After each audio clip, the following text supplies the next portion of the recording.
My name is Jeanette Lesenko, and I did my research proposal on mutual help groups as alternatives to 12-step groups for those with substance use disorders. The purpose of this research study is to compare the effectiveness of 12-step groups such as Alcoholics Anonymous, Narcotics Anonymous, and Cocaine Anonymous with 3 alternative mutual help groups, or MHGs, including Self-Management and Recovery Training, or SMART, LifeRing, and Women for Sobriety for adults with substance use disorders.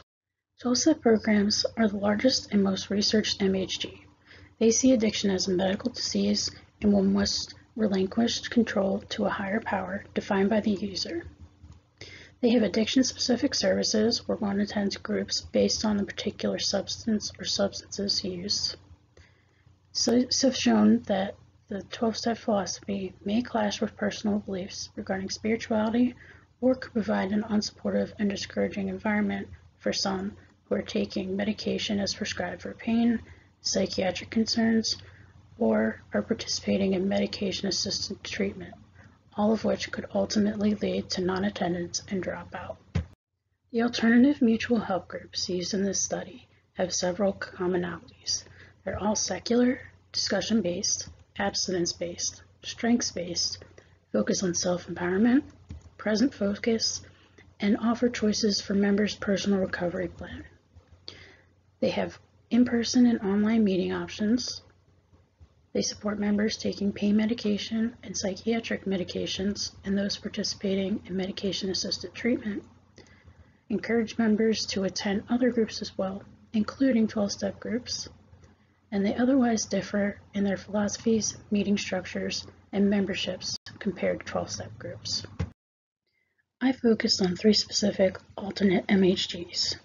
SMART, which uses CBT, REBT, non-confrontational motivational enhancement, and mindfulness, and do not use labels such as addict or alcoholic, and is the only group that addresses behavioral addictions as well as substance use. LifeRing, which uses CBT and DBT, labels are optional, and they aim to strengthen the sober self and weaken the addict self. And Women for Sobriety, which uses the cognitive approach, acknowledges unique needs of women in recovery, and all expressions of female identity are welcome.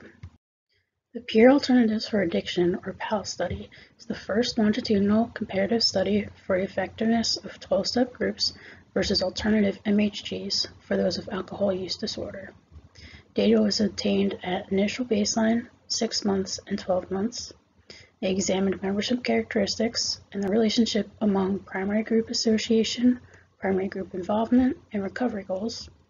Participants of MHGs were obtained through their respective groups and online, and after completing this 20 to 25-minute online survey, participants were given $25 for baseline and $30 for each follow-up.